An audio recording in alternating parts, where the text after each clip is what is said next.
Hi, my name is Mike Cimino. I am Director of STEAM and Making at the Fayetteville Free Library. Today we're going to take a little tour of our Makerspaces. There's a couple that they comprise of. This one right now we are in the Creation Lab. The Creation Lab is a 250 square foot space that we have in our teen, just off of our teen area. This was where we first housed our first two 3D printers. They were ones that were donated to us from a local computer and printer supply company. At that time we did one-on-one trainings and things like that in this space. This was our interim before we got into our larger Fab Lab space. We have in this space we have two Macs, two PCs. They're both loaded with software for video editing, photo editing. They also have Adobe Photoshop on the two PCs. And then behind us here we also have a green screen wall with softbox lights to do proper video creation. We currently have it so that you can check out video equipment at the front desk to use this space and use that equipment outside of our library as well. So it's not just for use in this space or the library. This is an unstaffed space, and patrons can come in and drop in to use this space. Now this space here is our Fab Lab, or Fabrication Lab. This was a portion of the building was renovated in 2013, and it is around 2,500 square feet. This space here really holds all the tools and equipment and technology, like sewing machines, laser cutter, CNC Mill, 3D printers, vinyl cutter, Cricut cutter, Ellison machine, some hand tools. To access this space and to use the space, it's free of charge for our patrons. Certain tools and equipment just have a consumable material cost, like the 3D printer, where it's 5 cents a gram. But things like the laser cutter and the sewing machines, they have no cost associated with them. So you can use the laser cutter, bring in your own material, and no cost to use that. We'll begin with that, and we'll go take a look at that laser cutter, and we'll go around the room to tour some of the other equipment.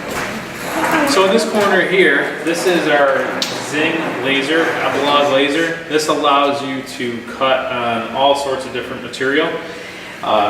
This is a 50-watt CO2 powered machine. We can do things on wood, we can do things on glass, acrylic, slate. We could do marbleized or painted brass and aluminum, leather. And this computer, we have software like CorelDRAW, Inkscape, some other SVG editors, scalable vector graphic editors, because that's how the machine here can print lines. It'll draw or cut lines. And then it could raster or engrave images as well. Some examples you could see here. The machine has been really become very, very popular. It was something that our community was looking to have access to about 2 years ago.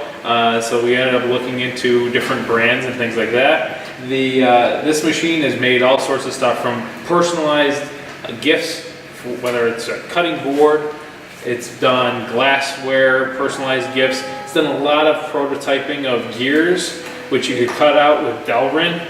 So Delrin plastic. You could also do things with acrylics, plexiglass, and also name cards or labeling machinery and things like that. Very popular machine in our Fab Lab. So now this machine here, this is our CNC Mill. This is a computer numeric controlled mill. That means that we have a small Arduino, and that is controlling a bunch of servos, and that will move this router spindle around in very precise modes here. And it's all in using a software that you can design your own designs with. We use a program called Easel. It's web-based. It's very simple for people to use, so you don't have to have a background in engineering or mechanical engineering or anything like that. You don't have to know even what CNC stands for. But in that case here, it knows all the things to run the machine properly. You just input your material size and depth, let it know what size the end mill or bit is, and pretty much upload your graphic. You can design in here, but we really see that most people are designing with different software than they imported here. And they can make all sorts of stuff. We've seen people make some really cool clock faces.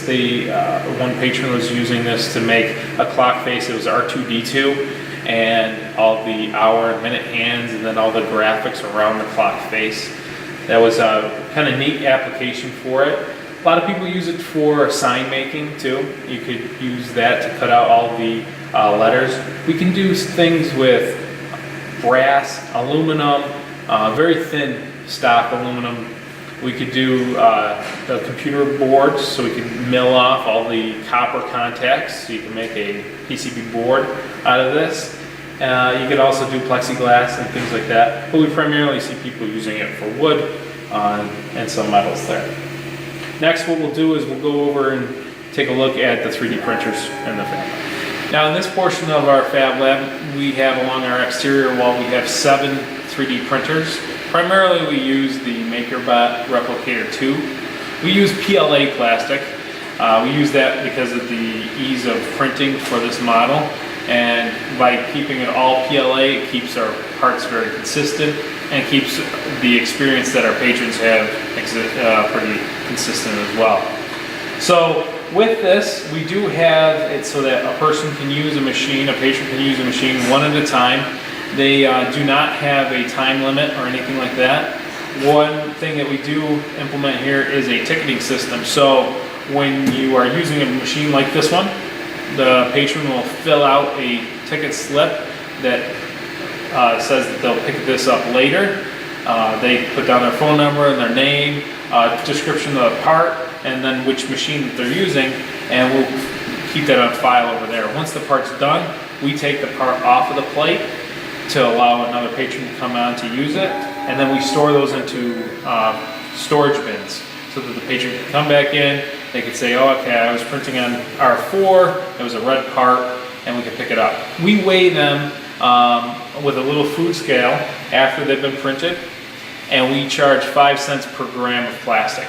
That covers the cost of the plastics for us, with a little bit of extra there so that we can cover any kind of cost, whether the machine messes up or people take off the wraps or support material that are that's being built onto the part itself. So we have that little cushion for loss there. One thing that we saw when we first opened, we did not have this many machines. We've grown with the demand of our community and our patrons, and that also led us to get into having an option for ABS printing. So we do have one Mojo machine through Stratasys, and that Mojo machine prints in ABS. It's a tougher plastic. It is a smaller build volume than these, but it allows you to print pretty much anything that you can imagine without the need or concern for support material and orientation. It pretty much prints anything that you need it in any orientation you want. And we also have, so we have that one, that was a little different pricing structure for that one to cover the costs associated with that. Next, what we'll do is we'll go on a little bit around the corner here. We'll go on to our vinyl cutting and our Cricut cutting area to show you that equipment. Now in this station here, this is our vinyl cutter station, which also has our Cricut machine and a laminator. The vinyl cutting machine allows you to cut vinyl adhesive stock up to 19 inches wide on this, really it's a point plotter that has a cutting bit to it. And people can make signs and graphics and decals and all sorts of things. It is something that we charge for just the consumable part. So you just pay for the adhesive vinyl that you want to select, or you can bring in your own, and then there's no cost. So now in this corner of our space here, we do have a sewing corner. We have a large portion of our community here that is into sewing. So this is all volunteer led. We didn't know anything about sewing. They were the ones that informed us about it and helped us in creating the training module for this. We do have a total of 8 sewing machines. with a couple that we'll pull out in reserve for programs and things like that. We have some lighting for patrons that are sewing and things like that. We also have the ironing boards. We have all the thread. We have scissors, bobbins, any cutting mats, rotary cutters, anything that they may need to create whatever they're working on. Kind of panning over a little bit, you'll see that we do have some connects kits, snap circuits. These are different STEM kits that we have that can be loaned out to homeschool and teachers. We also have some reference material there. And then a little bit further off to the right, our newest addition there, we do have an Oculus Rift that you can experience virtual reality in 20-minute kind of intervals to sign out for. We have a variety of different games and sculpting programs that you can use, where we do have the hand grips as well. So there's more interactiveness to that virtual reality. The last thing what we'll do is we'll go over to our tool and craft wall and show you what's there. And in this final section here, this is our crafting area. We do have different crafts that are donated, some that we have we budget for as well. And it includes like jewelry making tools and large paper, smaller paper, stamps, yarn, markers, crayons, scissors, all that stuff that kids, families, teens can come in to create whatever they want. A little bit farther over, we do have a little bits wall full of all different little bits arranged in those red, blue, and yellow bins. And then continuing on, we have our tools, our hand tools. They range from wrenches and socket sets and screwdrivers and hammers and first aid kit, and we got some cleaning supplies as well. So this concludes our tour. Stay with us for the live portion of our presentation now.